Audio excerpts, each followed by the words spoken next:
On the 7th of March 1932, there was a fire in the yard in Dublin Castle. But this was no accidental fire. This had been ordered by the then Minister for Defence, Desmond Fitzgerald. Yes, Garrett's dad. And the burn order, as it became known, took place because in 2 days' time, on March 9th, the first ever Fianna Fáil government under Eamon de Valera was to take power.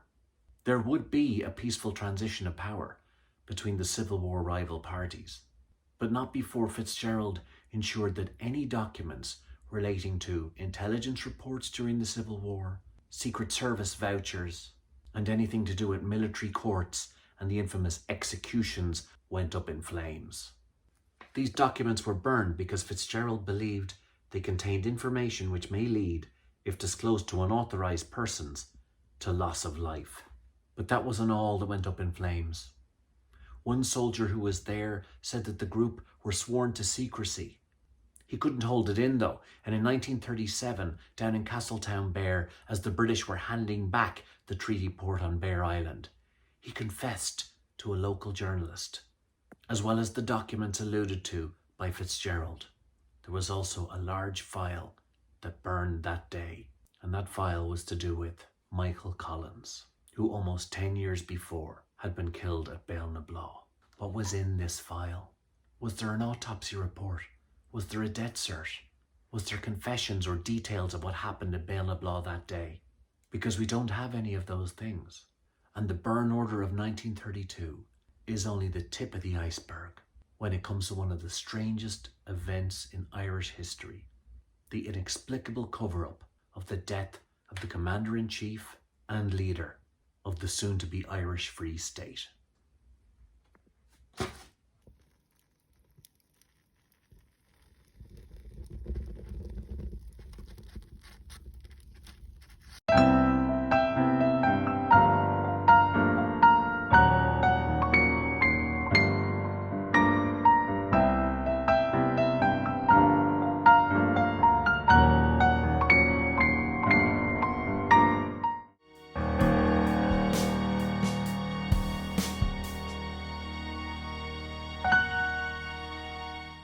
On August 9th, Collins makes his way south on what he calls an inspection tour to Limerick and then to Tralee. But really, he's trying to meet up with the anti-treaty leadership and put an end to the Civil War as soon as possible. On the way down, he calls into Maryborough Prison, Portlaoise, and visits the anti-treaty prisoner, Tom Malone, one of the most successful fighting men of the War of Independence. Malone recalled the meeting. Collins told me he was surrounded by spies and traitors, and that he was on his way to meet Tom Barry and Tom Hales to end the Civil War and to enlist them into the National Army. Collins expressed confidence in his ability to win them over and asked me if I would join them should they agree to his plans. I said I would, and Collins showed his delight by driving his right fist into the palm of his left hand, saying, "That's fine, with the 3 Toms we'll fix it together and free the North."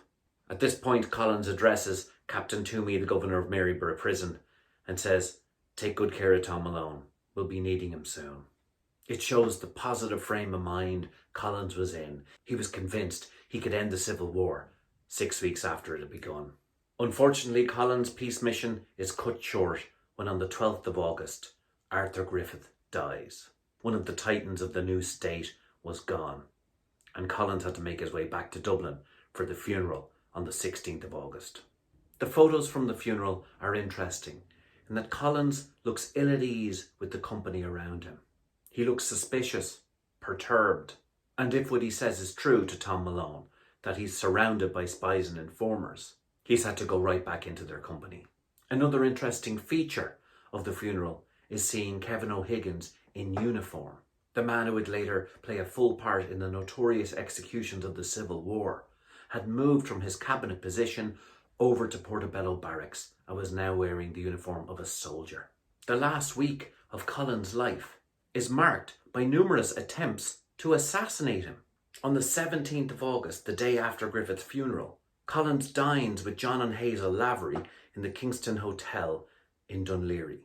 The story, according to Lavery's biography, is that a sniper was planning to shoot into the room where Collins was, but Hazel Lavery sat in the window to block any shot against him. A cursory read of John Lavery's biography, The Life of a Painter, shows a huge amount of these kind of self-aggrandizing stories. Another way of blocking any kind of sniper getting a shot in would be to draw the curtains. Later that night, Hazel and Collins leave the Kingstown Hotel and head out to meet Sir Horace Plunkett. On the way back, the car is fired on, and 6 bullet holes are found on investigation afterwards by John Lavery. Yet none of them hit Hazel or Collins. The day after that, the 18th of August, Collins' car is fired upon as it's driving through Stillorgan. He isn't in the car, but one of his drivers, Rafter, is, and he's wounded. One of the reasons he won't be at Béal na Bláth the following week. The following night, the Saturday, the 19th of August, Collins attends a dinner party in Killester, the home of Moya and Crompton Llewellyn-Davies, who had moved over from London to live in Dublin. Moya had bought the house Furry Park. Yeah, I know. And it became one of Michael Collins' most important safe houses. He would regularly spend at least one night a week there and would play happily with Moya's children, Richard and Catherine. It's also here that Moya began to gather and edit some of Collins' speeches and written work that would later become his only published book, Paths to Freedom, even though her role in putting the book together has been removed completely. Furry Park, which, yes, needs a plaque, is now divided into apartments and has an apple green garage sitting in front of it.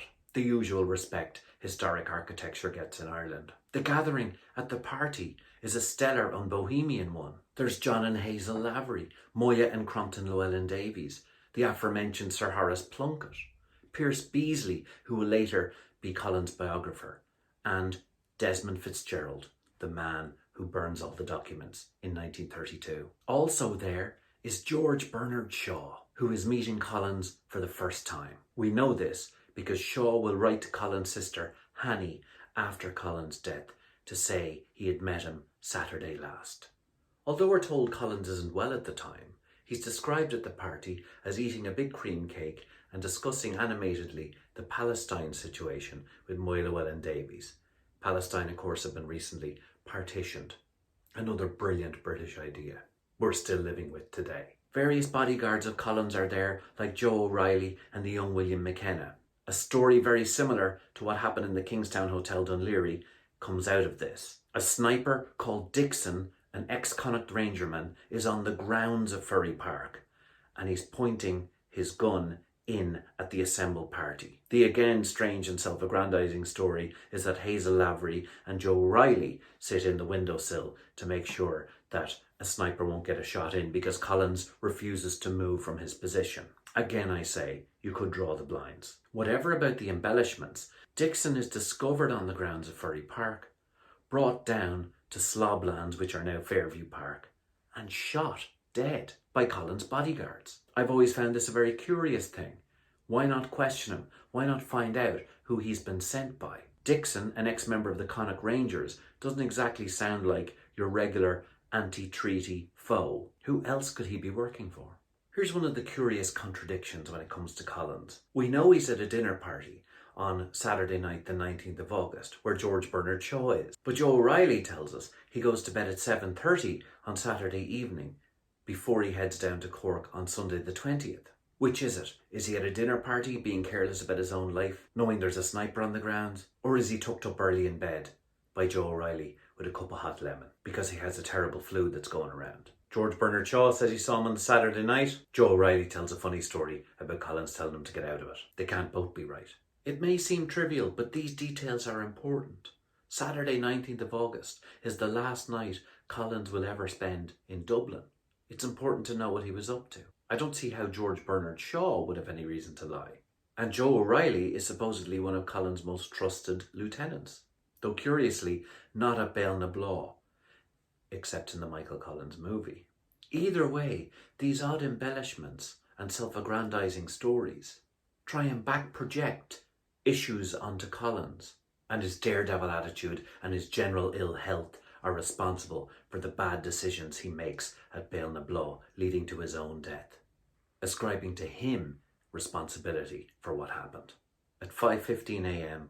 on Sunday the 20th of August, Collins sets off for Cork, his final journey and his last attempt to end the Civil War.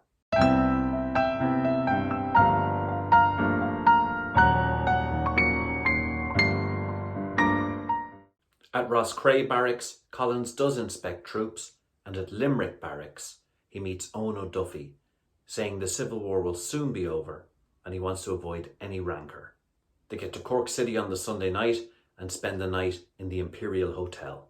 Collins has dinner with his sister Mary and her son Sean, and that night meets up with Emmett Dalton to discuss Emmett Dalton's successes in taking Cork City and further military incursions. On Monday, Collins and Dalton call into a few banks in Cork City and demand that unless they hand over the money the anti-treaty IRA are keeping in them, their doors will remain shut. Later, Collins, Dalton and the convoy head the 30-mile journey to Macroom and meet Florry O'Donoghue, the most prominent member of the neutral IRA, who claimed to want no part in the Civil War. Florry's an interesting character. He essentially did Collins' role in Cork as head of intelligence. Collins signals he wants to make peace and tells Florry to go and find the people he needs to talk to. The convoy heads back to Cork, he heads out to Cove and then spends the night again in the Imperial Hotel. On Tuesday, the 22nd of August, 1922, Michael Collins leaves the Imperial Hotel for the last time at 6:15 a.m. in the morning. The escort includes a motorcyclist, Lieutenant John Smith, then a Crossley tender under the command of Commandant Sean O'Connell. Collins and Emmett Dalton are in a yellow Leyland Thomas Straight 8 touring car. The drivers were Private Michael Smith Corrie and an M. Quinn. At the back of the convoy was a Rolls-Royce Whippet armoured car, the Slieve na Món. Captain Joe Dolan was riding in the car. Jim Wolfe was the driver, Jimmy Wiggy Fortune the co-driver.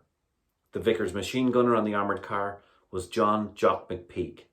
Cooney and Monks were the other members of the armoured car crew. The convoy went through Macroom towards Béal na Bláth around 8 a.m, where it stopped to get directions, then through Crookstown and then to Bandon. In Bandon, Collins briefly meets in Lee's Hotel with Major General Sean Hales, OC of the Free State Forces in West Cork. It's thought that Hales was informed of a meeting Collins had intended with Civil War neutrals in Cork that evening, and that he had met with Florry O'Donoghue and others the day before, and discussed how an end to the Civil War could be achieved. They went to Clonakilty, then Rosscarbery, and went for a drink at Sam's Cross, near Collins' home place, where Collins declared, "I'm going to settle this thing. I'm going to put an end to this bloody war." The convoy gets as far as Skibbereen and then headed back towards Cork, where it was intended to have a peace meeting in the Imperial Hotel.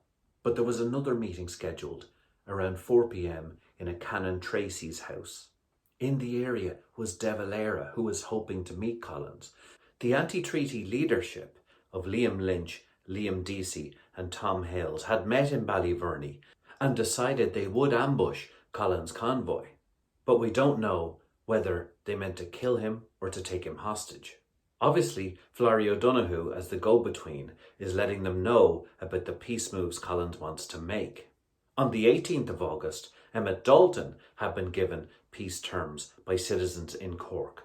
So for a week now, there was a back and forth regarding ending the Civil War. Collins wanted peace with honour.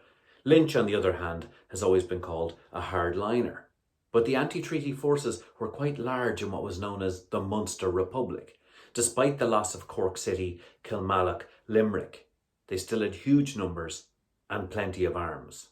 There was a meeting at Béal na Bláth on the 22nd of August of much of the anti-treaty leadership under Liam Deasy. De Valera argues for peace talks.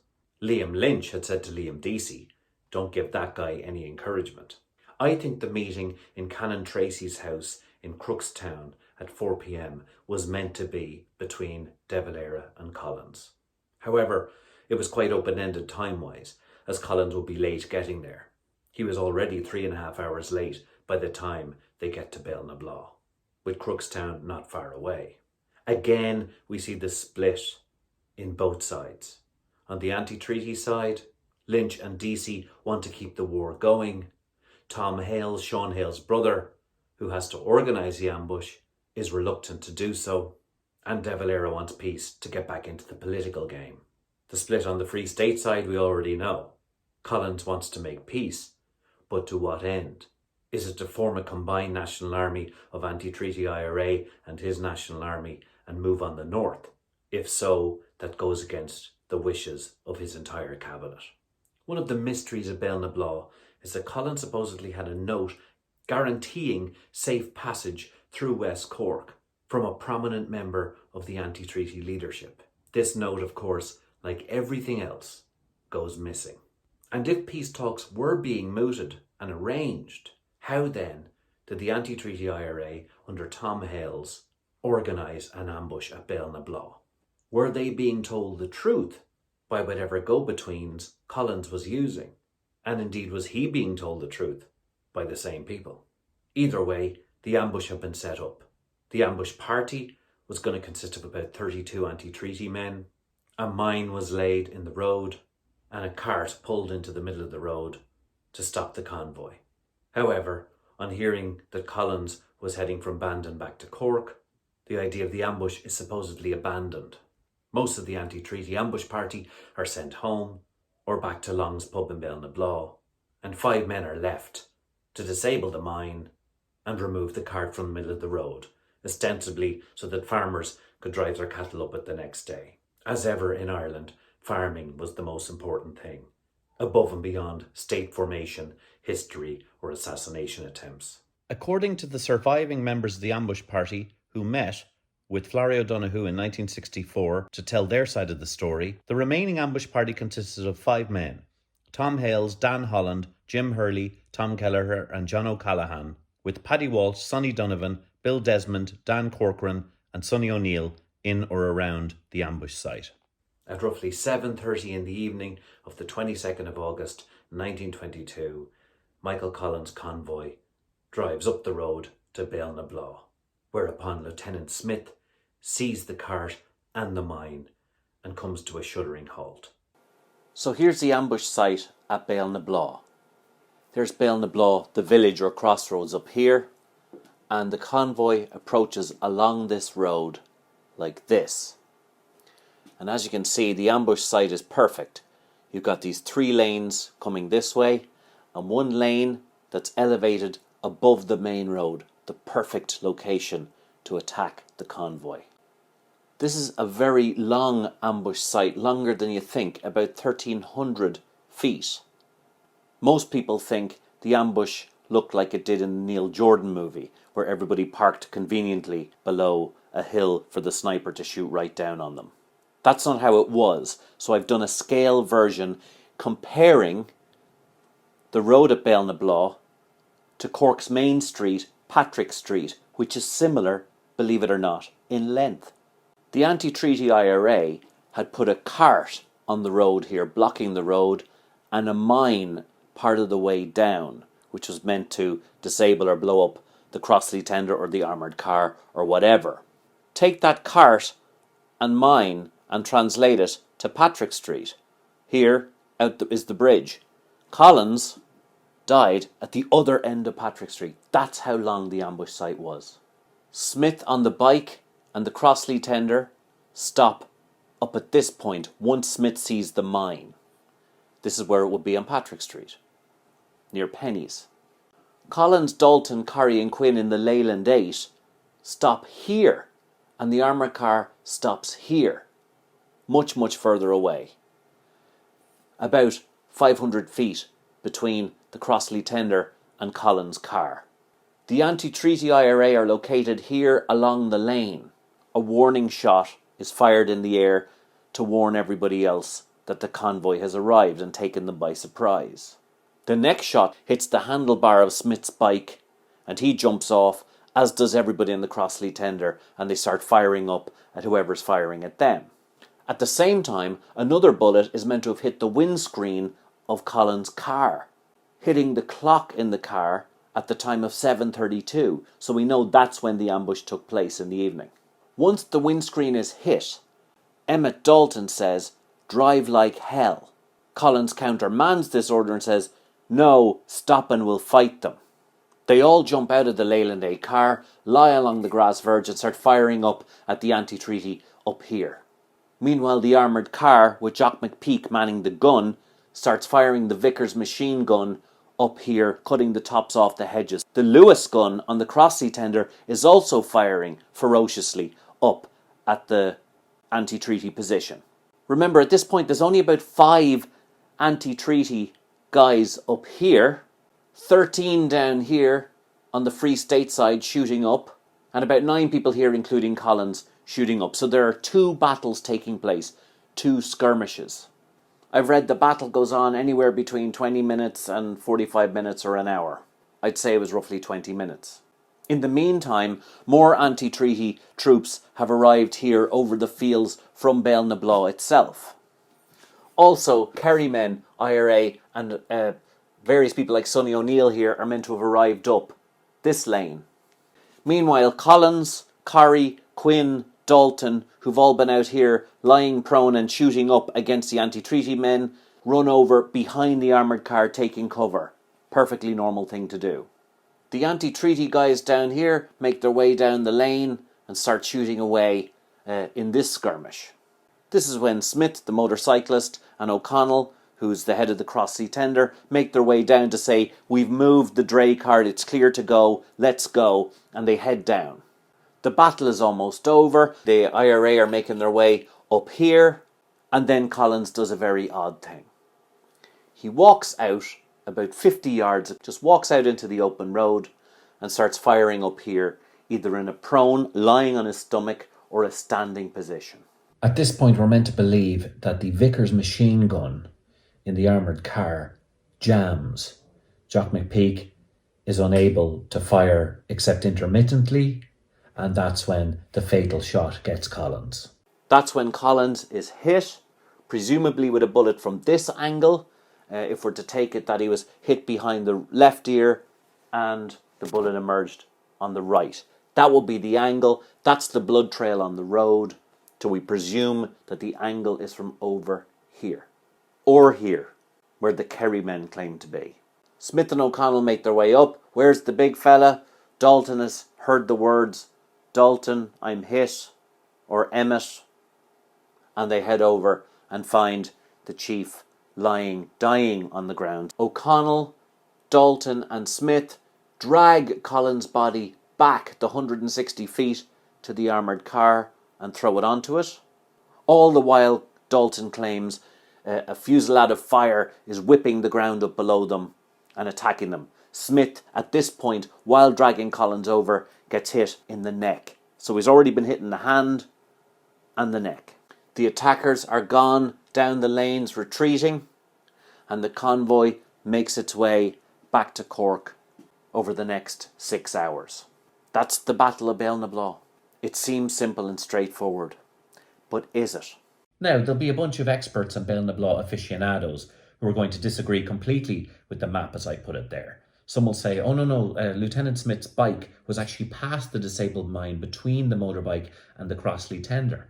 But of course, we have that on the word of Lieutenant Smith, who also told us 200 men attacked them and not 5, as it's kind of thought by consensus. Although by the end of the ambush, you could say roughly 200 people were attacking them, because the amount of people who claimed they were there from the anti-treaty side is hilarious. I mean, there was fellas walking from Kerry who happened upon it. There was fellas from Waterford who happened upon it. It's almost similar to like the amount of people who carried James Connolly's stretcher in the GPO, which at the last count numbered 75. So Béal na Bláth, by the end of the thing, was like Piccadilly Circus. Others will point to my map and say, no, Collins was 15 yards away from the armoured car, not 50 as you've put. But of course we have that on the word of Emmett Dalton. If the armoured car is where the memorial is today, which is generally taken as the position it was in, then Collins was looking up the lane to see the retreating IRA men, then that is about 50 yards. And of course we can't trust a whole lot of what Emmett Dalton said, because tons of it is factually incorrect. 15 yards is roughly the distance from my back door to the gate into this field here. But we also have to remember that Béal na Bláth, originally, back in 1922, the road was nothing more than a boreen. In this picture we see exactly how wide it was, and we also see the blood trail and the direction that Michael Collins was hit in, or dragged in. How do we know? I'm giving you a very, very rough version of Béal na Bláth, because the versions are countless. Carrie, one of the drivers, said he was 6 feet away from Michael Collins when he was shot. And yet everyone agrees on the Free State side that nobody in his own escort party saw Collins being killed. 2 anti-treaty guys say they saw the big man fall, but the big man was standing on top of the armoured car. That wasn't Michael Collins, that was obviously Jock McPeak, and they were shooting at him, so he went down really quickly into the armoured car, and that looks like a guy falling from about 450 feet away. The bullet that hit the roof of the armoured car is supposed to be guilty for the ricochet wound. The theory for 50 years that Collins was killed by a ricochet, because Emmett Dalton told us there was no entrance wound or exit wound, just one large wound at the back right side of his head. If it was a ricochet, it was quite simply the luckiest ricochet in world history. In fact, whoever took that shot and shot the bullet that ricocheted off the lid of an armoured car, bounced back and killed Michael Collins with a massive wound to the right back of his head, is very similar to being the only survivor of a plane crash, walking into a newsagent from the wreckage without any wounds or damage to yourself, buying a lotto ticket, winning it, leaving the shop, and Pamela Anderson coming over to you and asking you to marry her. Or Bjorn Anderson from ABBA. Take your pick. Whatever's acceptable. Probably better off with Bjorn. Okay, I know it's Benny Anderson, not Bjorn. Bjorn Ulvaeus, Benny Anderson. I got confused. Sorry. But this show is about inaccuracy, so I might as well be consistent. The problem with the story of Béal na Bláth is that you're never on a sure footing. If you take certain accounts as fact, you're choosing to take them as fact. If you discount other versions, you're choosing to do so. There's no possible way of knowing who's telling the truth bar he said, she said. As soon as you think you're sure on one detail, something else comes in to shift the ground from underneath you. So the story of Béal na Bláth can't be about the ambush and the distances and all the rest of it. I mean, a bit of it can.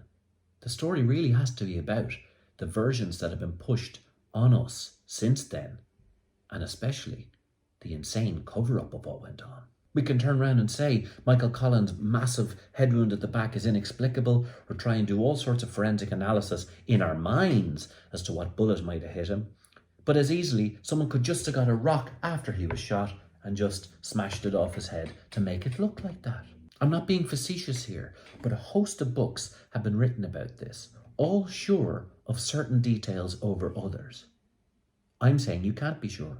The most important book to come out about Béal na Bláth, though, is 2009's The Assassination of Michael Collins by S.M. Segerson.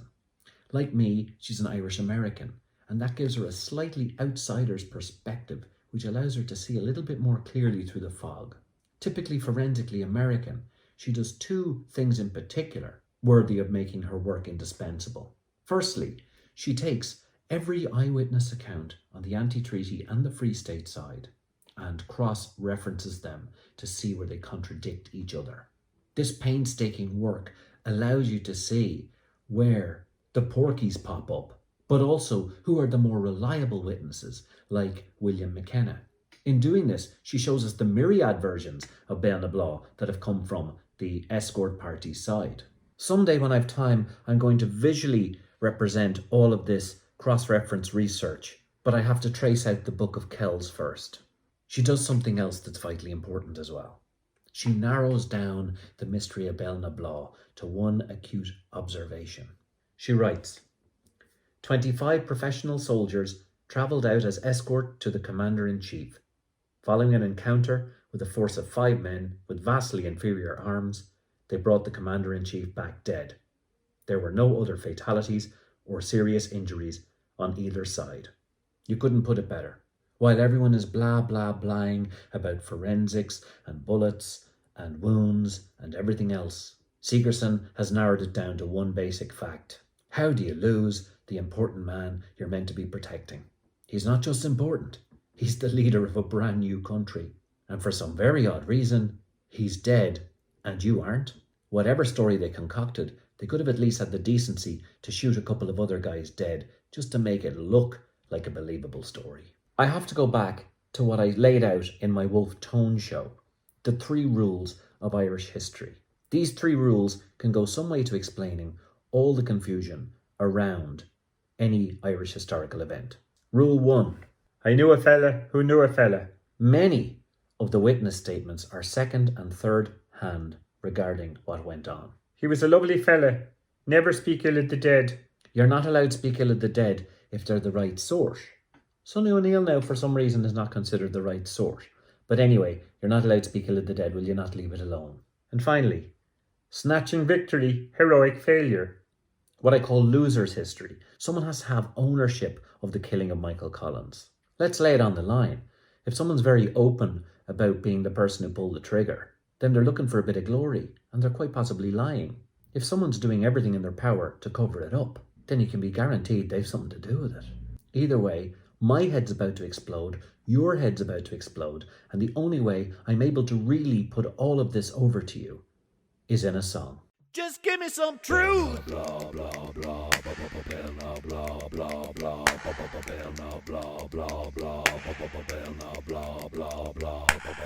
Here's a tale of Béal na Bláth, 100-year-old mystery. It's cooked up, but it's still raw. The strangest moment in our history. No one story matches up from the end to the start of it. All we know is Michael Collins died.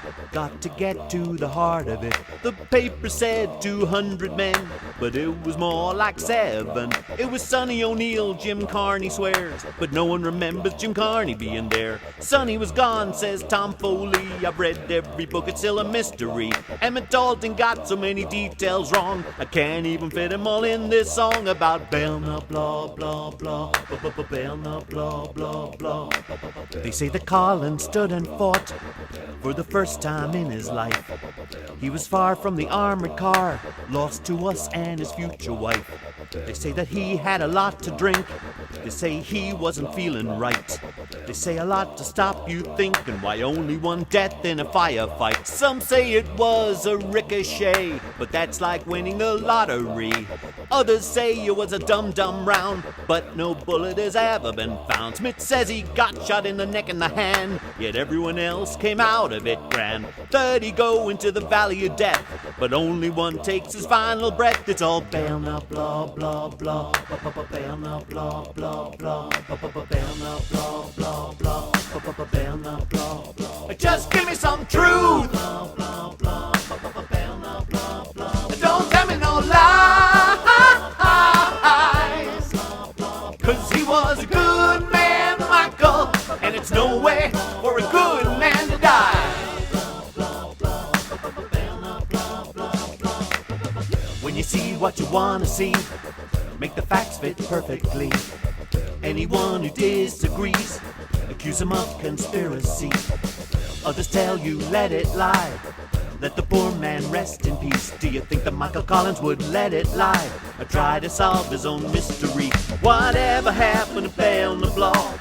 No one agrees on what they saw. What did they see? What did they do? If you're so sure, then good for you. Whatever happened to Béal na Bláth? What did they see? What did they saw? Let's have a new inquiry, 'cause all we really know is that nobody agrees about Béal na Bláth, Bláth, Bláth, Béal na Bláth, Bláth, Bláth, Béal na Bláth, Bláth, Bláth, Béal na Bláth, Bláth. Just give me some truth. Don't tell me no lies, 'cause he was a good man, Michael, and it's no way for a good man to die. Just give me some truth.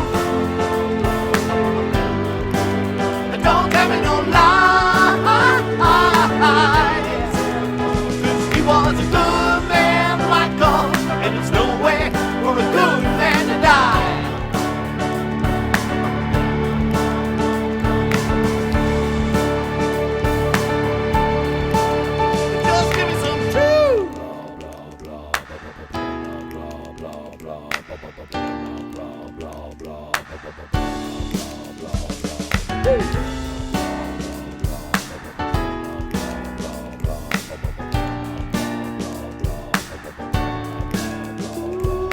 desert and no autopsy, no inquest, no inquiry. Missing cats, coats and cars, missing notes and diaries.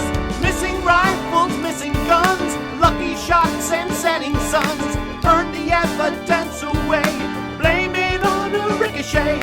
We have to make the story real, so blame it on the dead guy, Sonny O'Neill. Blame it on the Daltons, blame it on the devs, blame it on anyone who says whatevs. Blame it on Florrie O'Donoghue, blame it on me, blame it on you. And guess what I'm trying to say with this song? If everybody's right, then everybody's wrong.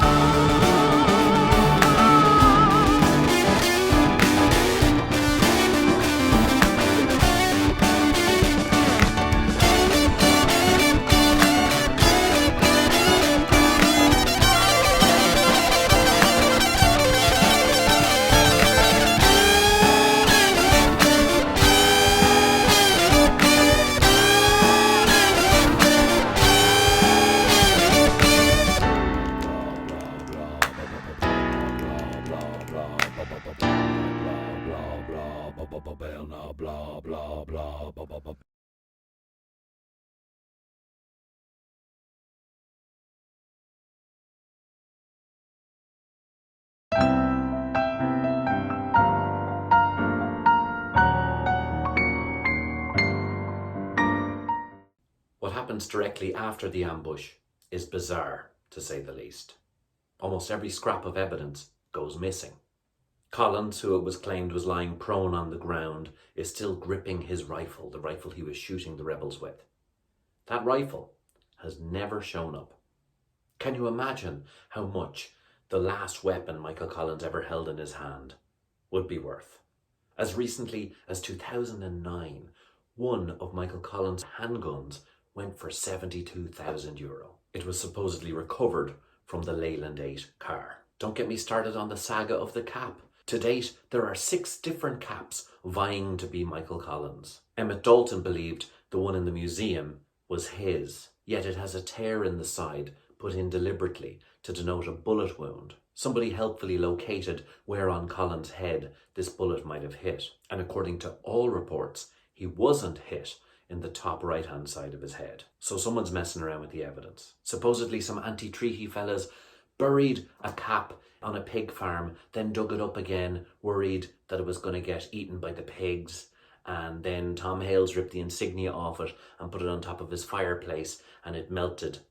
I mean, you couldn't make this stuff up if it hadn't already been made up. There was absolutely no investigation afterwards. These posed photos with Collins' sister and a few Free State soldiers tramping around some bushes and streams near Bláth don't measure up to the importance of what had just happened. The first so-called forensic investigation took place under a Garda Hickey, a local guard, in 1924, after 2 Irish winters would have done their work on the crime scene. He found a few bullet casings and gave them as toys to his kids. People read a lot into the Garda Hickey report, but frankly it came 2 years too late. The lack of an inquiry or inquest is obscene. There should have been ample evidence all over the place to let us know more about what happened. We supposedly have the bullet that killed Harry Boland, and yet for all the talk about the bullet that killed Michael Collins, was it a dum-dum? What rifle was it from? Was it from a Mauser? We have no actual physical evidence, no bullet whatsoever. And surely, if it was a ricochet, as Dalton said, and Oliver St. John Gogarty later backed up, then where's that bullet? The route back to Cork from Béal na Bláth was brilliantly analysed by Richard Sinclair and visualised by Karen Liebens. Again, inexplicably, an 18-mile journey took anything from 4 to 7 hours. That's roughly 3 miles an hour. The ambush must have ended at 8 or half 8. It would have been a dull night, but twilight was 9 p.m. How then, when they passed through Cookstown, only 2.2 miles away, did a girl see them passing in the pitch dark? A further couple of miles away, a Father Timothy Murphy is called out also in the pitch dark, so we can verify that. Only 8 miles into the journey, a pub landlady, Mrs. Ford, is woken up in Columny so that Emmett Dalton can make a phone call. She says it's the middle of the night, as in midnight. We know there are felled trees, blocked roads and all sorts of things like that, and yet there are tons of open roads to Cork that night. Sean Hales himself uses one from Bandon to Cork, presumably for the meeting that night in the Imperial Hotel to negotiate peace terms. At Columney, the Leyland 8 touring car is struggling, can't get up a ditch, and they decide to leave it where it stands. The armoured car also gets stuck in mud, so they leave that.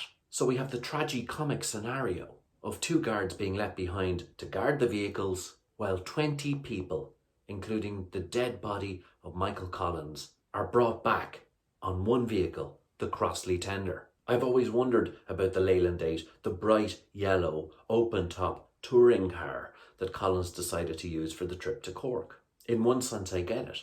If he's engaging in peace negotiations, people see the yellow car and go, oh, that's Michael Collins. In another way, it's easy to recognise him and attack him. Why that car? We know Collins' other car had been shot up during the week, and he had none of his regular drivers with him. The Leyland 8 car had been given to General Macready, and Churchill, on hearing that Collins admired the car, gave it to him as a gift. Extremely rare.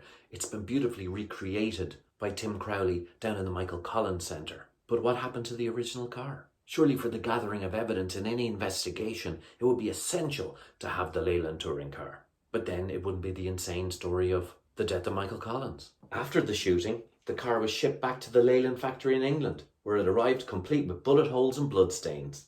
Once refurbished, it was reputedly admired by Clarence Hartree, a well-known financier, who expressed interest in buying it. However, it ended up instead being sold to a Captain Morton, who was a big game hunter and resident of Happy Valley in Africa. So instead of being part of an investigation into the Commander-in-Chief's death, the car ended up in Kenya. Even LBJ waited 2 weeks to refurbish the car JFK was shot in after it was thoroughly investigated. Can you believe they still used that as a presidential car till 1976? I wouldn't be seen dead in it. As for the poor armoured car, a few months after Béal na Bláth, Jock McPeak defected to the Republican side and stole the Sliabh na Mán. He gave it to Republicans in return for a passage to Glasgow, where he was captured, extradited, and put in prison for stealing an armoured car. But he was never once questioned about Béal na Bláth. So leaving the armoured car and the Leyland 8, the motorbike was a write-off. We now had 20 people, all on a Crossley Tender, going back to Cork. At best, these things could fit about 12 people. It would have looked comical to have this escort arriving back. That's possibly why Emmett Dalton delayed returning. Can you imagine them going down the Grand Parade to the Imperial Hotel with Michael Collins dead and the Crossley Tender looking like an Indian train at rush hour? Unless the Crossley Tender was like the TARDIS and could fit everybody easily while looking really small. So that ridiculous setup was what made the last 10-mile journey to Cork. But even 3.5 miles out, Dalton stops again. And then he stops at Victoria Cross. And all the time he's trying to make phone calls or get priests. None of it makes any sense. In terms of the last rites, that ship has sailed. It's estimated this final journey from Béal na Bláth to Cork took 6 to 7 hours. But the bizarreness didn't stop there. As they drove down an eerily quiet Grand Parade towards the Imperial Hotel, they would have passed buildings like the Windsor Hotel, with graffiti, Collins marches on Cork, why not on Belfast? No Irish army would ever march on Belfast, now that Michael Collins was gone. The Windsor Hotel is also gone, demolished in 2020. Nothing is sacred. As they reached the Imperial Hotel, Collins' body was taken into the care of Dr. Leo Ahern.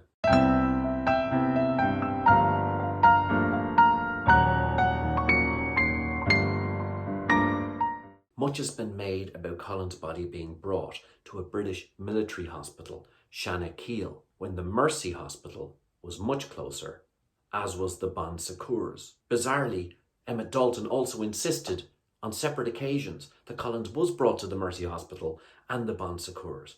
But no, he was brought the much further journey and then up winding hills to the Shannakeil. However, this was the hospital that Leo Ahern, a Free State doctor, had taken control of.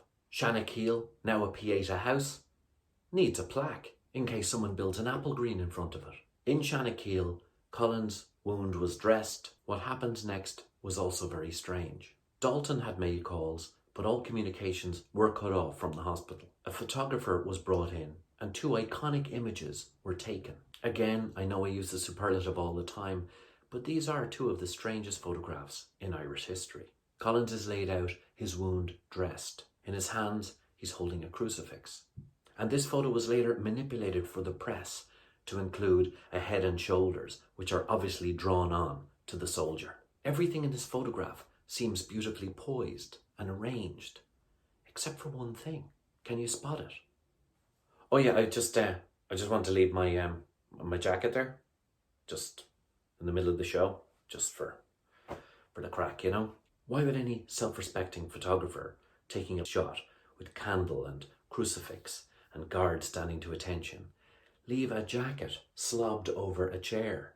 Because whoever arranged this photo was sending a message. The message was, Collins is dead, we have his overcoat and the documents therein. This could be labelled under the banner spycraft, something that may have impressed Collins himself. It's certainly not a mistake. It's a very deliberate attempt to use an image in the mass media to make a very effective point. What documents could Collins have been carrying? Rumours said he had poems from Shane Leslie and love letters from Lady Lavery and some notes. His field diary obviously went missing and turned up years later in the possession of Emmett Dalton. But what else was in the coat? Quite possibly a signed peace deal between the anti-treaty forces and Michael Collins, which he was about to bring back to Dublin and change the course of Irish history. Whoever the message is intended for will receive it loud and clear. They were close to a peace deal, but the peace deal is off. The Civil War will continue. And the most dangerous chess piece, the one who wanted to unite both armies and move on the north, is now off the board. I'll get rid of my jacket now.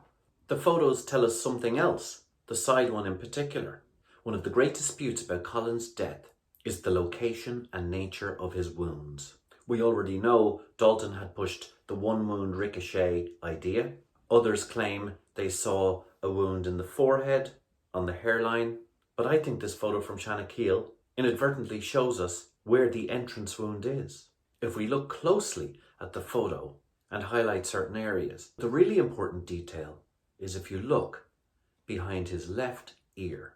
At his embalming and so-called autopsy in Dublin with Oliver St. John Gogarty, both William McKenna from the convoy and a Commandant Frank Friel claim they saw a small entrance wound behind the left ear. This means that the bullet entered behind the left ear and then left behind the right ear, which means he was shot straight across the back of the head. I think this photo proves that. If we highlight it, we can see that the large white bandage around his head is holding a bandage in place, tucked in behind his left ear. You can see the shadow of it running down below the shadow of his left ear. It may be the same colour as the sheets around it, but it is definitely tucked in under the white cranial bandage. I believe this is the bandage over the entrance wound. I believe we're seeing the true nature of Collins' wound.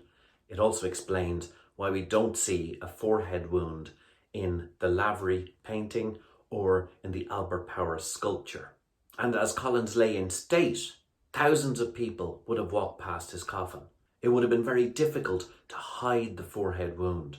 Not so difficult after the embalming and filling process to hide a small entrance wound behind the left ear along the hairline, covered by Collins' longish hair. If this is the case, it changes the nature of the story completely. But it's not the last secret Shanakeel throws up. A hospital matron, Eleanor Gordon, said while she was removing Michael Collins' tunic, she found a singed hole at his back. Years later, her nephew, a parish priest in New York, was insistent that she was telling the truth. And if this is true, it throws Collins' death into a whole new light. Father James Redmond, director of the Mount Carmel Rectory in New York, wrote a letter saying, "My aunt was ordered to attend to the body and to lay it out.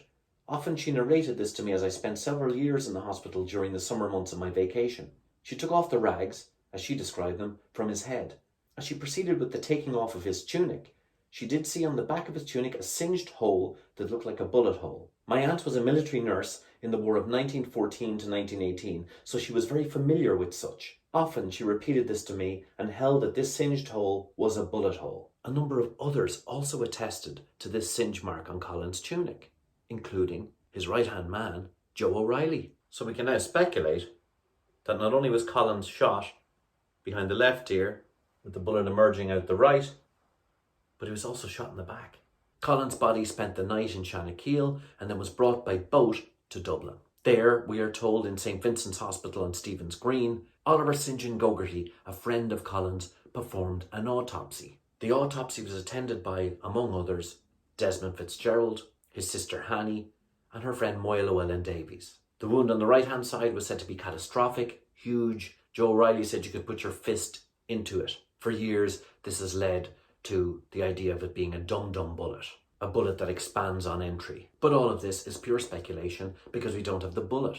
Also, Drs. Ahern and Gogarty backed up the Dalton contention that it was a ricochet. Dalton had returned a key to Oliver St. John Gogarty, one he had given to Collins, that provided Collins with an escape route on Ely Place. Had they discussed matters and agreed to the ricochet thing? Certainly years later, in Unchimikeown Survivors, Connie Neenan states that Oliver St. John Gogarty said he did see an entrance wound on the hairline. Though Gogarty espoused the ricochet theory in his autobiography, William McKenna said, at the actual autopsy and embalming, he remarked, he must have been shot at very close range. It's all very strange. Sir John Lavery got loads of gigs out of this. He was like one of them people getting all the grants now.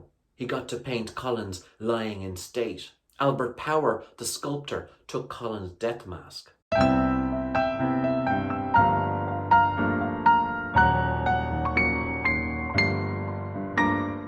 One of the most extraordinary aspects of Béal na Bláth is how quickly the papers got their hands on it. Dalton believed his phone calls had bounced from Valencia to New York to London to Dublin, and that's why everyone had the news. He got an offer of $1,000 from Hearst Publications for the exclusive story that very night. But it's just as likely that the Béal na Bláth tale came from the government press office in Dublin. And the way Collins' death was related worldwide was extraordinary. On Wednesday, the 23rd of August, 1922, every newspaper around the world had a full rundown of the events as they took place, according to whoever told them. Lieutenant Smith, recuperating with his wounds in the Mercy Hospital, blabbed to some reporters, including telling us that 200 men had attacked them. Whether he said it or not, already people were saying that Collins' last words were, "Forgive them." The Cork Examiner gave a bizarre rundown of events too. The battle lasted for close on an hour, and it was in the very last stages of the fight that General Collins was killed. The steady, careful fire of the ambush party took a heavy toll during the fight, a very large number of the irregulars being killed or wounded. The only casualty on the side of the national forces was the wounded dispatch rider, Lieutenant Smith. Then we go into the realm of the surreal. From the very first, it was obvious that the wound was fatal, but the Commander-in-Chief, though mortally wounded, still fired away from the ground, encouraging his men by his magnificent bravery. In a feeble voice, he asked for Major General Dalton, and this officer and General Sean O'Connell went to the dying hero. Broken-hearted, they whispered a few prayers, reciting the act of contrition, before General Collins breathed his last words. Again, we hear Collins saying, "Forgive them." The Boston Post also had a full rundown of events, but started the nice little rumour that Collins was careless. He had contempt for danger. How well he knew his danger. Time and again he was warned. Men begged him to shelter himself. Already, the papers were creating the myth of Collins being to blame for his own death. Who's feeding them this stuff? Whoever it was must have stayed up all night long. At least other headlines hinted at the previous assassination attempts his car fired on only last week. One inadvertently funny, to me anyway, report was where the Chicago Tribune reporter told us how he learned of Michael Collins' death. The Chicago Tribune correspondent learned of the tragedy in a dramatic manner. He was sitting in the Brunswick Street police station where he was startled by the sound of moaning in the corridors. Then Commandant General Beasley, the chief censor, walking with bowed head and unable to still his grief, came into the room where he gave the news which he had just received. I'm not making fun of Beasley or any of them, obviously they were all moved, but he was also director of publicity, openly sobbing about Michael Collins. while telling everybody about it. Oh, I'm so sad about Michael Collins. Oh my God, I'm so sad. So, yeah, he was shot in Béal and Bláth. Yeah, make sure you write down he said forgive them. Okay? Okay, yeah. FORGIV. Good, okay, thank you. Oh, I'm so sad. Sadness. Meanwhile, illustrations around the world showed Collins being shot, surrounded by his men, not 50 yards away around the corner, while his escort party mysteriously hung back. This absolute rubbish, fed to the world press, began a century-long campaign of lies and deception regarding the death of the Commander-in-Chief. As the week rolled on towards the funeral, forgive them became the theme. Patrick Pearse had known the genius of putting on a revolution at the same time as a religious holiday. Now, whoever was feeding the papers this stuff was ascribing the words of Jesus to Michael Collins, a man with the kind of brain injury that would have killed him in a tenth of a second. Michael Collins didn't utter a word after he was shot, yet this rubbish was peddled to the Irish and world public for weeks. A mass card was even published, adding even more impossible last words and phrases. Forgive them. No reprisals. Bury me in Glasnevin with the boys. Unbelievable. Sir John Lavery got yet another gig painting the funeral, to which his wife Hazel Lavery turned up in widow's weeds and acted like they were burying her husband. She even attempted to throw herself on his coffin, sobbing and wailing. She had to be quietly asked to back off because Kitty Kiernan was there, who was meant to marry Michael Collins on the 22nd of August, but he postponed the wedding so he could go and negotiate an end to the Civil War. So he dodged that bullet.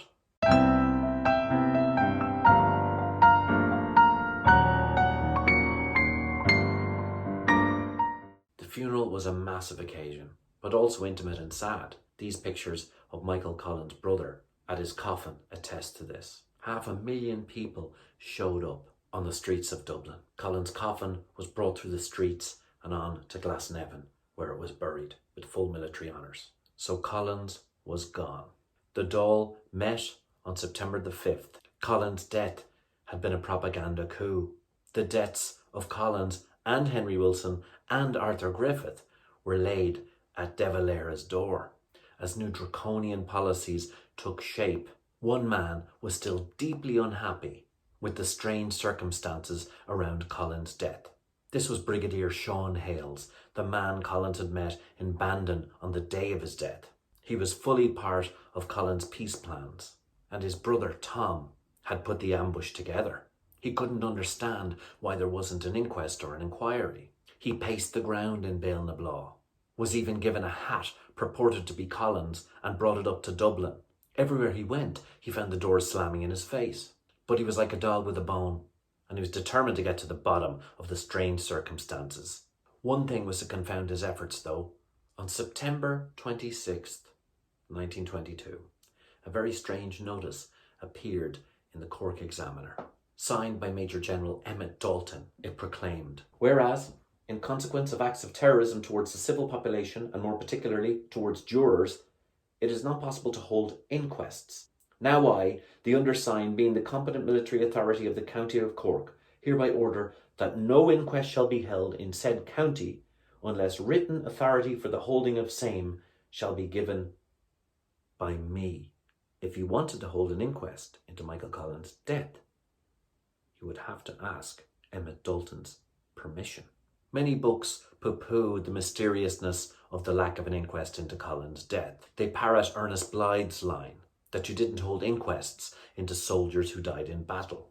This patently wasn't the case. Everyone from Cathal Brugha to Liam Lynch to Captain Collison on the Free State side all got inquests and all died in battle. Tim Coogan also quoted a directive from June of 1922. Yet inquests happened all during the Civil War. The only person it didn't happen for was Michael Collins. This, more than anything else, stinks of a cover-up. To this day, there's been no inquest, no proper inquiry into the death of Collins. Meada Ryan found out he didn't even have a death cert.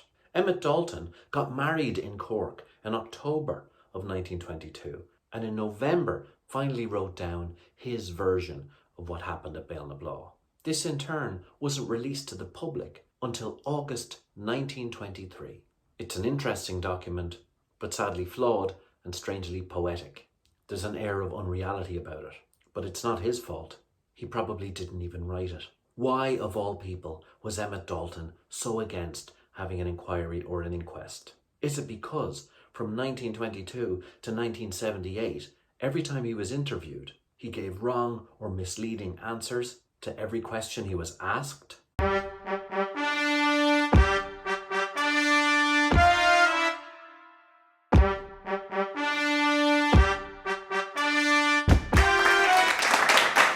Welcome to Mastermind.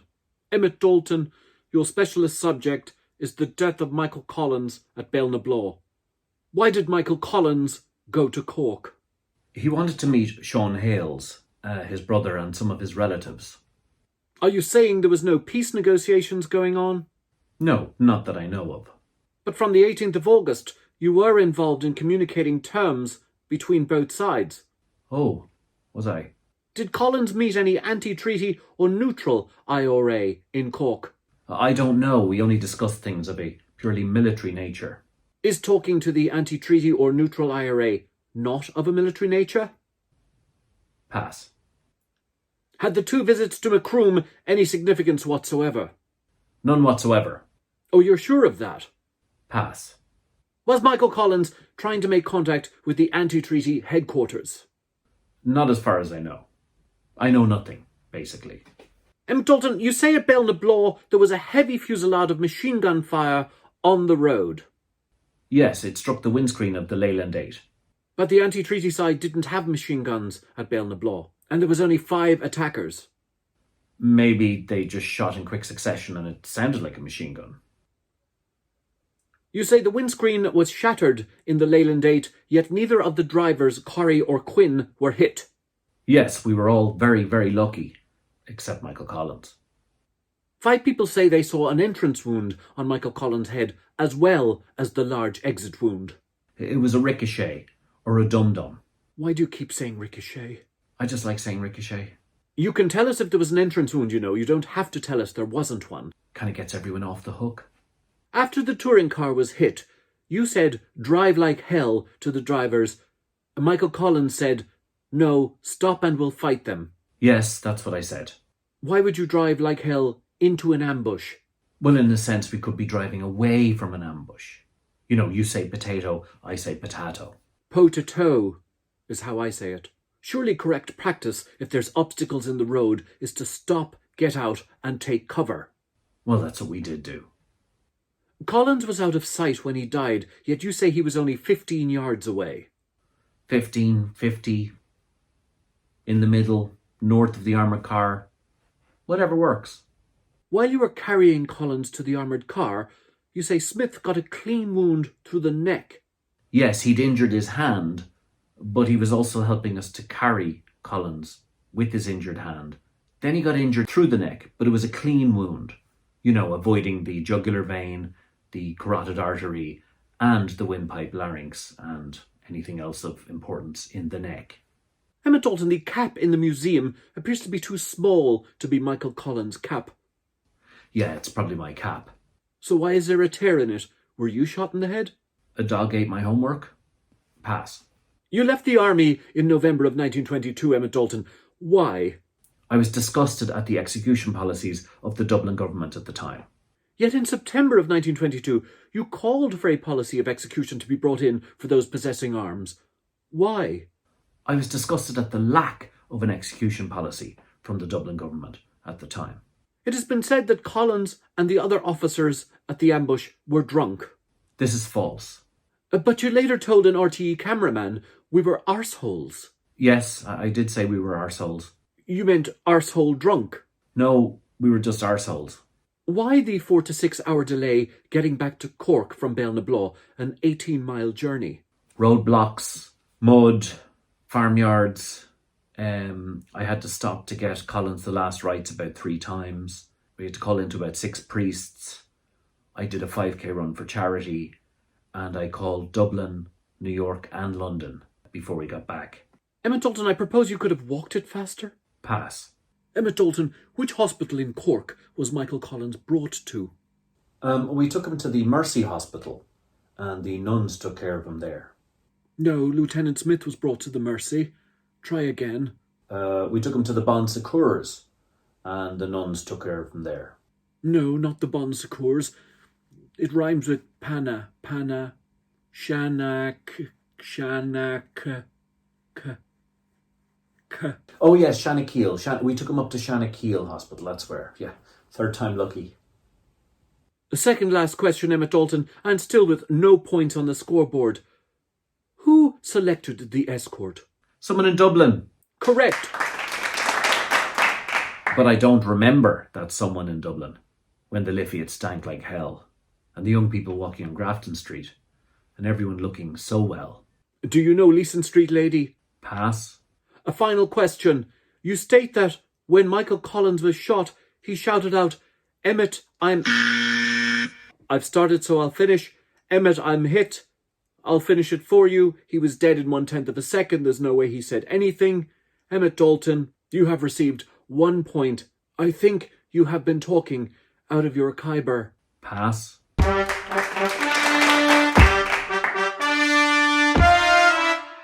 Emmett Dalton did retire from the army in November 1922, and his subsequent career is fascinating. The Civil War dragged on till April 1923, but even before the Free State came into being on December the 8th, 1922, the Provisional Government's notorious executions policy came into effect. Officially and unofficially, 6 times the amount of Irishmen were executed by the state, then were executed by the British during the War of Independence. But a subset of those executions related exclusively to Michael Collins. You get a sense there was a bit of a clean-up job being done, kind of taking care of family business. In fact, if we explain the Civil War through the lens of an Italian-American gangster movie, I think it sums it up quite nicely. Yeah, Michael Collino, I remember him. He was a good guy. A good soldier. Really good. I first met him when he got back from the treaty with Giorgio. You know, Lloyd Giorgio said, either your brains or your signature go on the treaty. So he signed. You know, he's a practical kind of guy. Very pragmatic. But, you know, he had a hot temper. You know, he couldn't let it lie. And he gets back and he's like, we're going to unite all the families and we're going to go back to war. And we're like, you know, Michael, you know, we got a nice thing going on. The operation it's safe. It's good. We got 26 counties. You know, everybody gets a piece of the pie. Every family gets something. And he just wouldn't stop. And so we popped him down in Béal na Bláth. We had to pop that guy.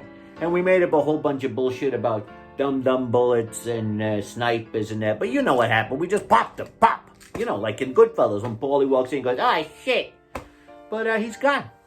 He's gone. And there's nothing we could do about it. But he wasn't the only one, you know. We had to clean a lot of stuff up that day. And after, you know, Erskine Childers, you know, he was a real pain in the ass.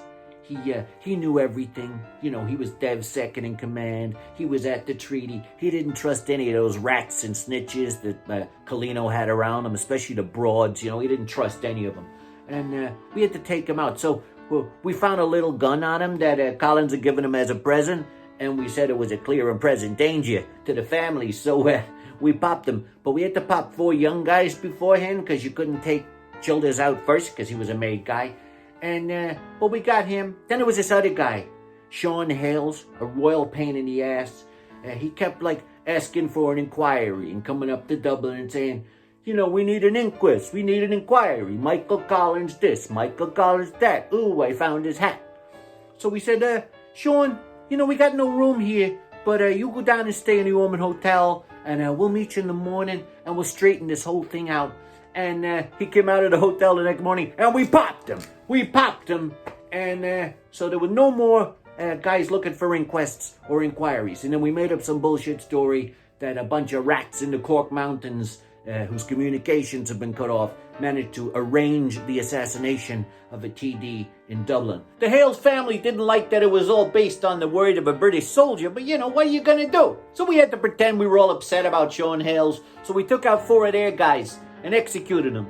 We took out Liam Mellows and Rory O'Connor and Joe McKelvey and Dick Barrett, and we made up some story about how there was one from each province, so it was fair, even though 2 of them were from Leinster and none of them were from Connacht, and the real reason we took them out is because they were running the olive oil business across the border for Colino. We popped those guys. I mean, there's stuff people will believe. It's hilarious. So that's how we took care of all the family business. You know, we only had to take out another 70 or 80 guys, but after that, everything was great. The only guy I regret not popping was that Devil Larry, you know, that walking streak of misery. It's always the quiet ones, you know. They act like they got no power and they got nothing to do with it, and everything happens around them and they're the last man standing, and then they step in and take over. And him and the 5 families, you know, the Fitzgeralds and the Cosgraves and all the rest of them, they ran the place for the next century. Because the one thing about this country is it's all about family. Because who can you trust if you can't trust your family?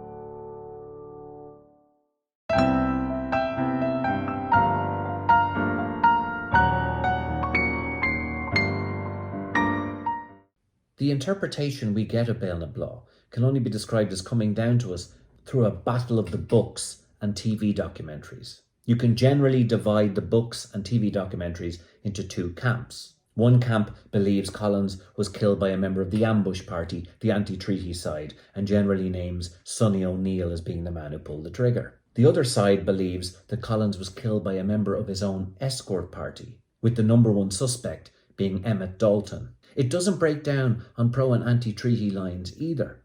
Many anti-treaty historians believe the Sonny O'Neill hypothesis, where other people from various backgrounds up to and including Fine Gaelers think Emmett Dalton is very suspicious by nature of the massive cover-up that took place and the discrepancies in Emmett Dalton's account. These are the 2 sides of the story, and because of the lack of evidence, the interpretations of them are more about what you want to believe. The attitude of both sides to each other is quite interesting. Those who espouse the Emmett Dalton Free State is covering up stuff theory are generally dismissed as conspiracy theorists. Those pushing the Sonny O'Neill theory, which is kind of the establishment theory, unfortunately, are looked on as pragmatic realists and that everything is just a game of chance. It would make for an interesting psychological study, but I don't have 800 years. Those who espouse the Sonny O'Neill theory are generally very disparaging of the idea that Emmett Dalton or anybody on the Free State side would even be condemned of this, and it's always looked on as a kind of, how dare you take down the reputation of that man. Meanwhile, they've no worries about the reputation of poor Sonny O'Neill. The list of books is interesting.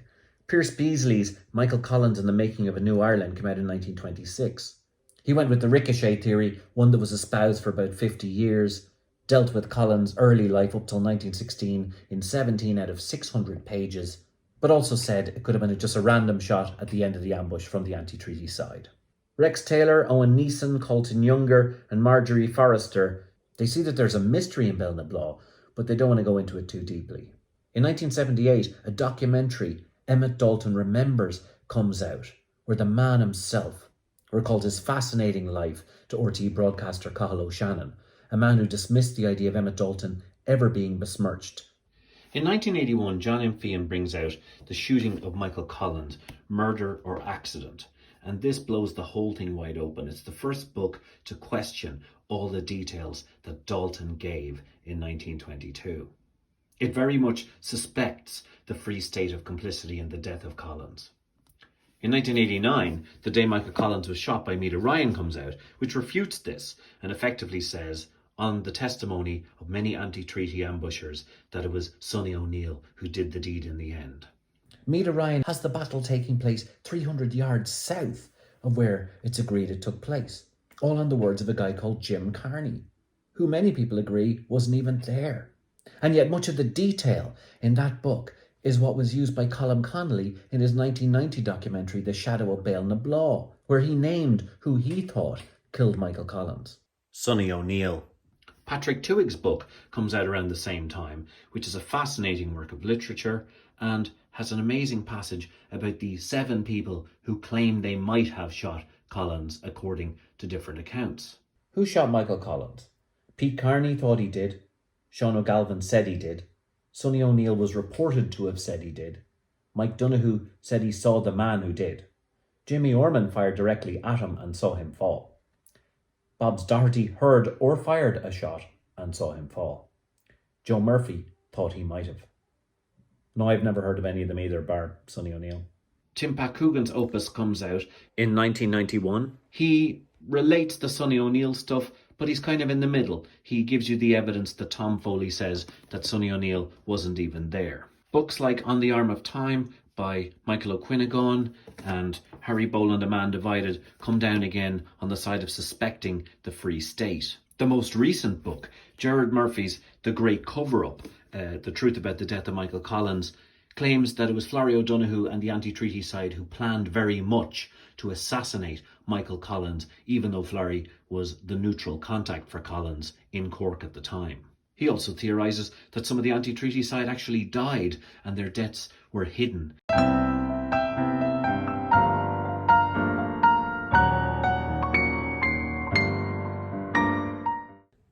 Since the 90s, when Dennis Sonny O'Neill was named as the shooter, based on the testimony of Jim Carney, and replacing the ricochet theory, much speculation has gone on about who Dennis Sonny O'Neill really was. But the same thing is always written about him. He was formerly in the RIC, then the British Army, then joined the IRA.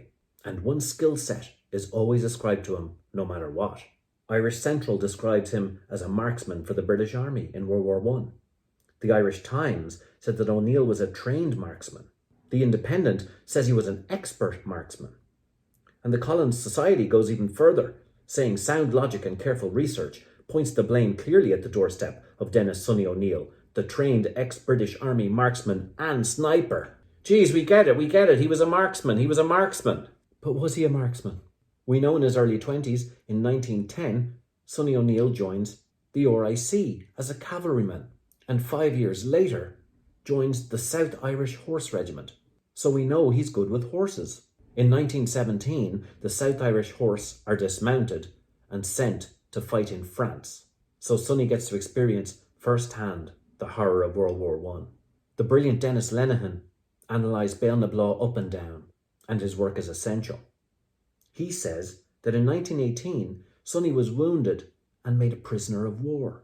But presumably, he was taken prisoner around March 1918 during the Kaiserschlacht, the massive offensive the Germans launched, taking back a lot of lost ground. Conditions for prisoners in World War I was not good, and there was cruelty on both sides.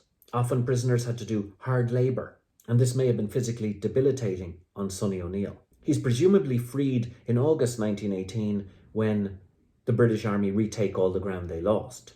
And in October 1918, a month before the war's end, he's discharged as being unfit for military service for a terrible wound he's received to his right arm. For the rest of his life, Sonny will receive a wound pension from the British Army.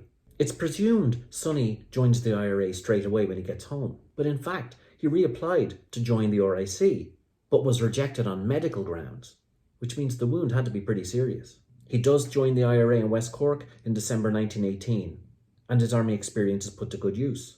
Sean Hales appoints him a battalion musketry and drill instructor. So here's the first time we see a reference to Sonny being good with weapons as a musketry instructor. Up to this point, it's just cavalry. And yet something bothered me about the term musketry instructor. It sounds very old-fashioned. Muskets? What is this, a Scarlet Pimpernel? And then I looked into it. A musketry instructor is an old-fashioned name for another job. Instructor of musketry was abolished in 1883 in Royal Irish regiments. The name was brought back, but what it really described was someone who is an assistant adjutant. They were junior officers who worked in battalion headquarters as staff officers with no role in directing what the modern army describes as skill at arms training. So we're right back to Sonny not knowing his way around a gun. He was a cavalryman who was good at doing administrative work. We see this at the start of the Civil War, where he runs a cavalry battalion for the anti-treaty forces and does other stuff, like rigging up a field kitchen.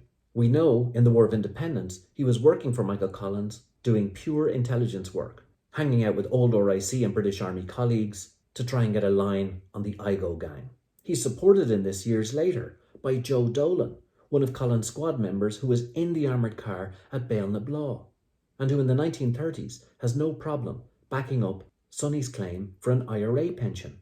So obviously Joe Dolan in the 1930s had no suspicion of Sonny O'Neill having killed Michael Collins. During the whole War of Independence, Sonny is never used as a sniper. If he's a great marksman and sniper, Collins would have used him.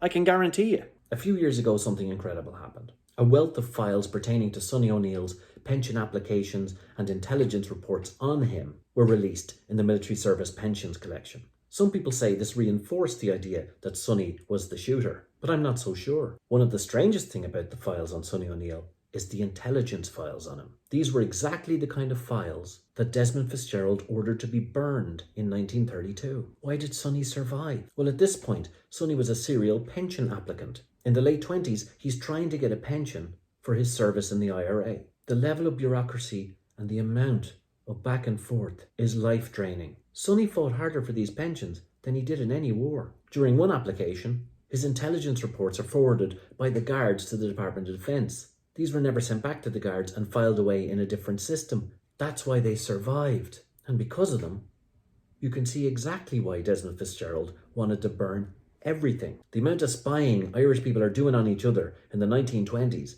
I swear to God, it makes East Germany under the Stasi look like a libertarian paradise. The most amazing document comes from an Agent 145, who in 1924 does a profile on Dennis Sonny O'Neill. Height 5'8", a very stout build. Has a large scar on the back of his right forearm received in the European War when serving in the South Irish Horse as sergeant. A very downcast appearance, hardly ever smiles, never looks a person in the face when speaking. Age about 45 years. He was about 34. Carries a light bamboo cane in the left hand when walking. Hold on. He's got a very badly scarred right arm and he's walking with a bamboo cane in his left hand. Okay. Armed with a Peter the Painter, he is a first-class shot and a strict disciplinarian. So here's the first time we see any reference to Sonny O'Neill being a good shooter in a document that nobody sees until 2017. Agent 145 seems to know Sonny intimately. How would he know he was a strict disciplinarian if he wasn't in his company in a military capacity? In other words, Agent 145, who is reporting to the Free State, is an anti-treaty IRA member. Could this Agent 145 be the same guy decades later, feeding the Sonny O'Neill as marksman story to all who will listen? Because there's no record whatsoever of Sonny O'Neill being a marksman or a sniper. As Karen Liebens has pointed out, he's never received training, never seen service as part of a sniper team, never had a record of confirmed kills in terms of headshots or long-distance shooting, never entered any competitions, which was a big deal at the time. People blab about his elephant gun and his dum-dum bullets, but they've never been found and never turned up. The only person we ever have telling us that Sonny O'Neill knew his way around a gun was some old guys in the 1970s and Agent 145 in 1924. But Agent 145 gave away a little bit too much in his description. Even if Sonny O'Neill was a phenomenal marksman, he has a badly damaged right arm that got him discharged from the army. He has a limp on his left leg that he needs a cane for, possibly gained while a prisoner of war. This guy is starting to look like Everett Sloane's creepy character in Orson Welles' The Lady from Shanghai.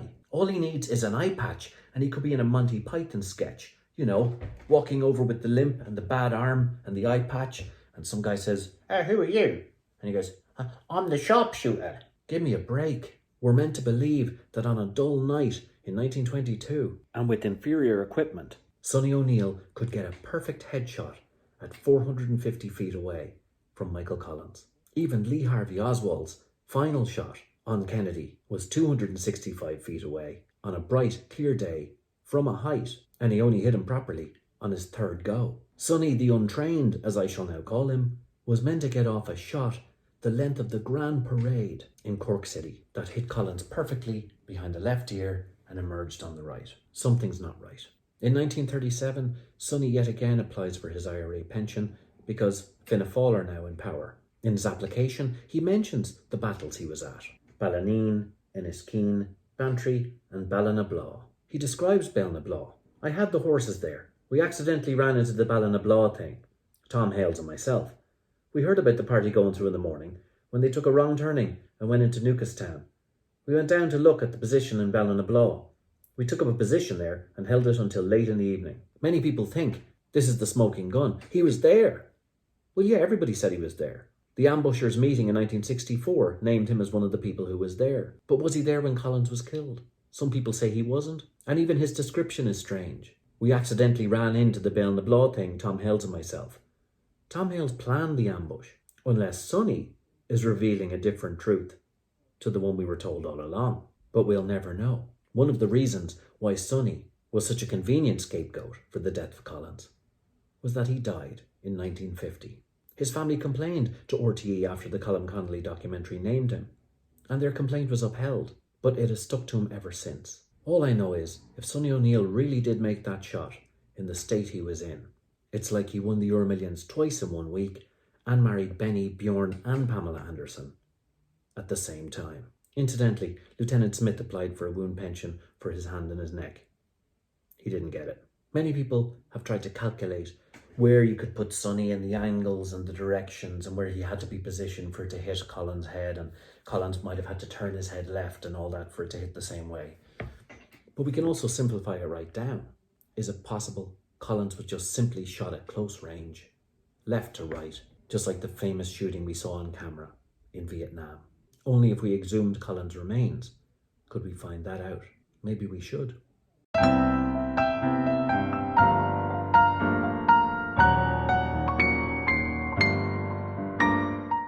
As for Dalton, well, the dilemma is he's had an incredible life. Like Sonny O'Neill, he was in France and saw the very worst of the Battle of the Somme. Only 18 years old, he saw Tom Kettle die and 1,000 men fall to machine gun fire. Yet he kept going. He won a Medal of Bravery. The streets in the towns he fought in looked like this at the end. And no matter how strange his accounts, it is impossible not to like the man when you watch him in the documentary Emmett Dalton Remembers. Many say he had issues with drink, but he gave that up. However, others think that Collins' death may have been a horrendous accident to do with drink. People could have been play acting with guns with hair triggers, and Dalton might have come up with the ricochet theory as a way to absolve everyone. That way, in a sense, it could be everybody and nobody's fault. He went through an extraordinary amount of jobs. He was clerk of the Seanad for a while, sold encyclopedias, moved back and forth to England, and eventually got into the film business. He bought Ardmore Studios in the 1950s. So Emmett Dalton pretty much founded the Irish film industry. Most Irish directors started off in Ardmore, so it always annoys me that Neil Jordan left Dalton out of the Michael Collins movie and replaced him with Joe O'Reilly. Dalton never forgave De Valera for instigating the Civil War. And in one of the most interesting moments in Irish cultural history, he sponsored a scathing satire, a play by Louis de Alton, No Relation, that had a successful run in the Abbey and was now to be made in Ardmore as a movie, directed by female director Muriel Box. I know. The movie starred Audrey Dalton, his daughter, who went on to become a Hollywood star. Also Leslie Phillips. It was meant to be a breezy comedy, but full of scathing satire. But what was more extraordinary still was the storyline. It opens in West Cork, where an ambush takes place, and the Irish leader, Jack Carbery, is assassinated. This is Collins. His second-in-command, Devereux, holds him in his arms as he dies. This is Dalton. The movie fast-forwards to the New Ireland, where a horrendous modern sculpture is being erected in the town, dedicated to the memory of Jack Carbery. Devereux, like Dalton, is now hard-bitten and cynical, and another character is involved, the illegitimate son of Jack Carbery, Connor. Not only do we have a movie about a fallen leader whose second-in-command is suspected of being involved in his killing, but the fallen leader has an illegitimate son. Poor Moya Llewellyn Davies had died in 1943, leaving many letters and an autobiography, which went missing soon after her death. Rumours are that her son Richard burned it. And yet here in the 1950s was a very similar story playing out on screen. The film is brilliantly analysed in Fidelma Farley's This Other Eden, the Devereux character reflecting Dalton's own cynicism. Have I said a word about him that isn't true? Oh, devil a word of a lie. You've literally embalmed him in words, man. For Devereux, McNeely has stripped Carbery of his complexity as a human being and turned him into a one-dimensional national icon. McNeely has embalmed Carbery in words, much as the statue will fix him in stone. Devereux's constant cynicism, which is not abated by the close of the film, remains the film's dissenting voice expressing a continued dissatisfaction with the collective myths which sustain Irish society and underpin Irish identity. In this other Eden, the fantasy constructed around Carbery, Collins, is one which requires the complicity of the whole community if it's to be sustained. Those who attempt to resist the fantasy are silenced. Both Devereux and Connor are prevented from asserting their views on Carbery. Good man Dalton, and Dalton had good reason to be cynical. The Free State that took over were like the pigs turning into men in Animal Farm, imitating their masters, wearing top hats and looking like the cast of a Busby Berkeley musical. Tim Healy, the man Collins thought was a spy, well, he became the Governor-General of Ireland. More top hats. Lady Lavery, who bet on both sides, well, she was on the money. No, literally, she was on the money. Another gig for John Lavery. Spread the wealth, pal. And yes, De Valera did run the place for the next 900 years. As for Collins' military council of O'Duffy and Mulcahy, well, they ended up as blue shirts. There's Richard Mulcahy giving the LC Kyle. Would Collins become a blue shirt? I don't think so. I think he would have kicked their arse all over the place, especially when they went down to Béal na Bláth and gave the fascist salute at his memorial. O'Duffy went on to found Fine Gael, But he is missed on the cover of this book about Fine Gael. and has Collins as a time traveller from beyond the grave who somehow put the party programme together. We all know Michael Collins died a member of Sinn Féin. Aside from the ridiculous assertions of Collins' Fine Gaelness, I'd rather remember him the way Bernadette Devlin does. I feel a kindred spirit with the arrogant personality of Michael Collins, and I think that I'm in much the same situation as he. Basically, I have no place in organised politics. Never a truer word.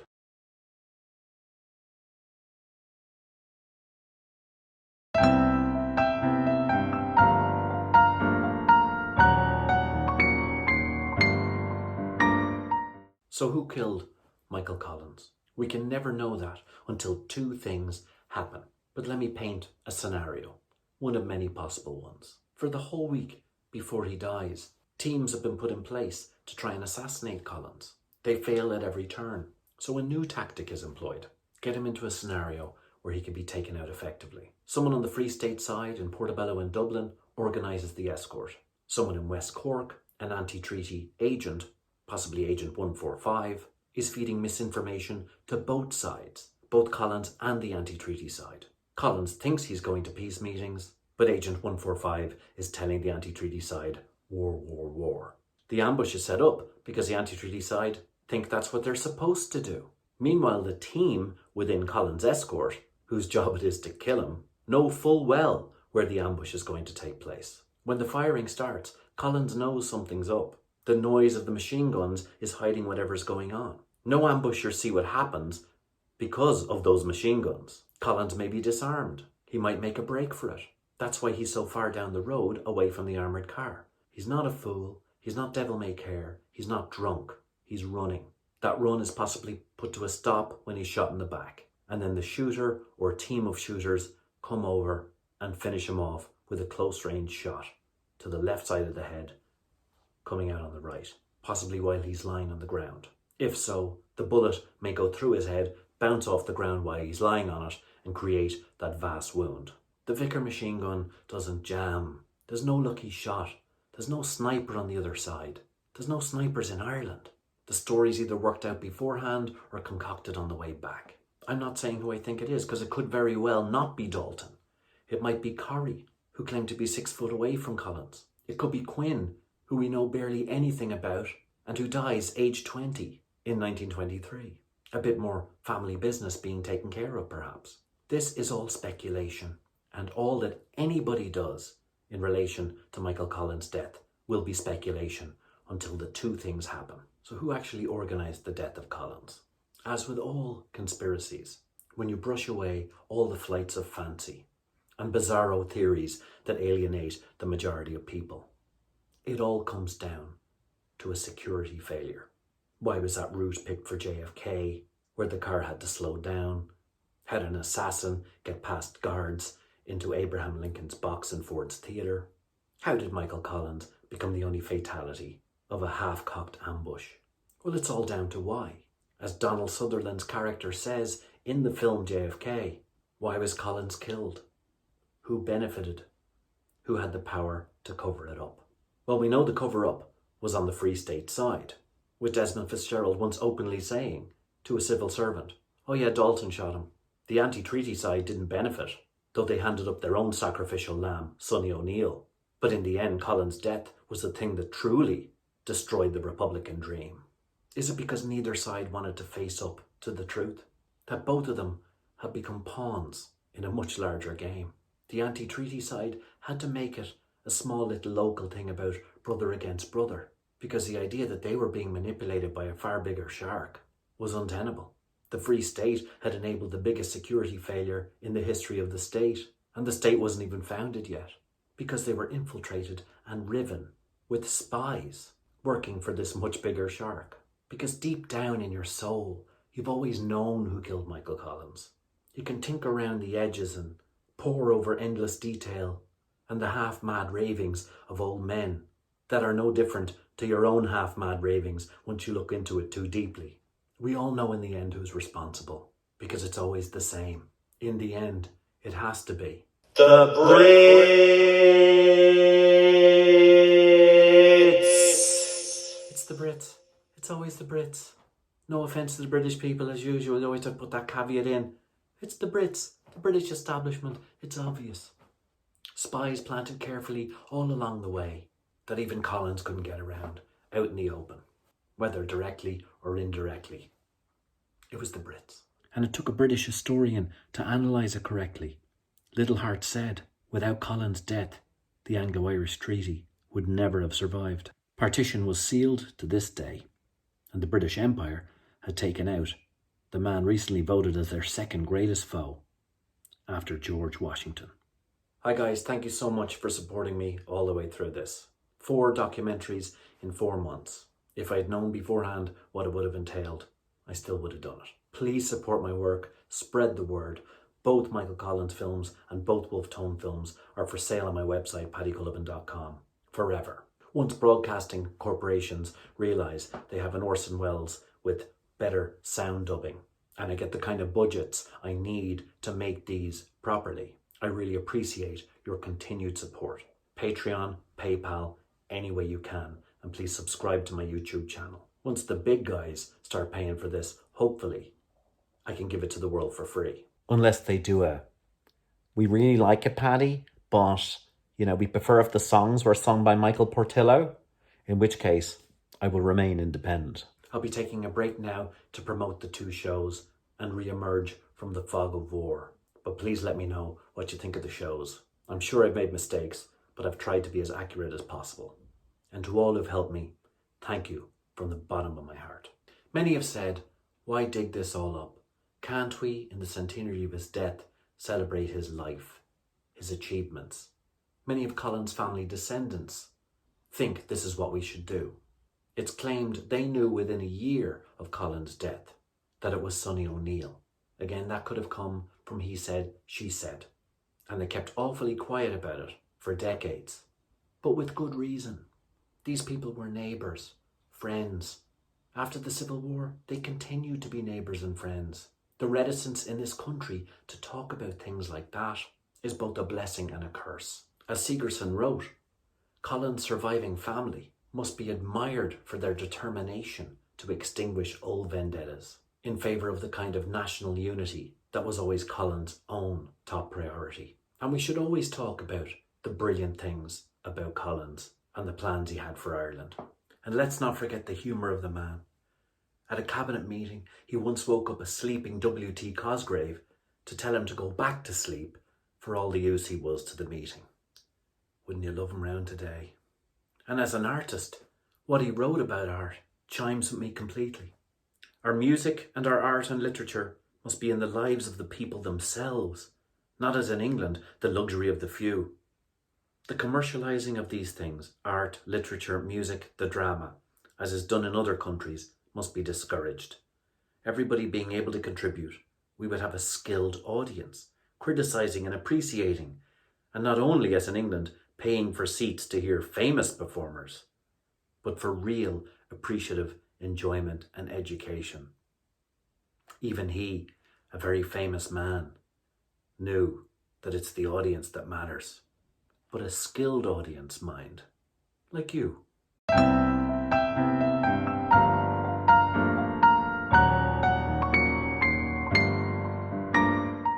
The sad fact is, the strikingly similar controversies over the deaths of Michael Collins, JFK, or Abraham Lincoln overshadowed their other brilliant work precisely because they were so brilliant and their deaths were so shoddily handled and covered up.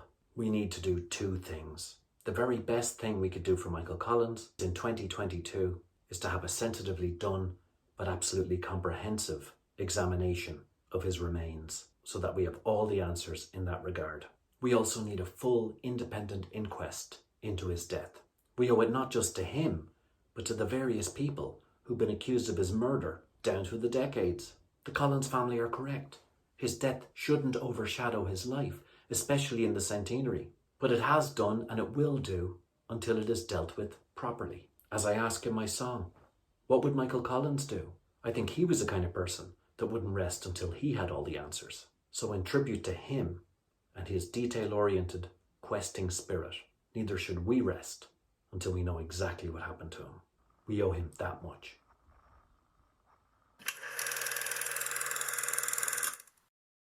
Nothing ever left to chance, more than just a pair of hands. Gotta watch 'em like a hawk. Why do we always have to fight before we can talk? Now I'm the only one who knows how to make 'em walk. I got a dangerous feeling running through my veins again. A dangerous feeling running through my veins again. I love you completely, my friend, but it's never over. And I'll do it again and again and again. Now I'm back in the fold, doing just what I'm told. Wonder why I'm feeling old, getting ready to take on the world. I love you so much, how could you turn? I got a dangerous feeling running through my veins again. A dangerous feeling running through my veins again. I love you completely, my friend, but it's never over.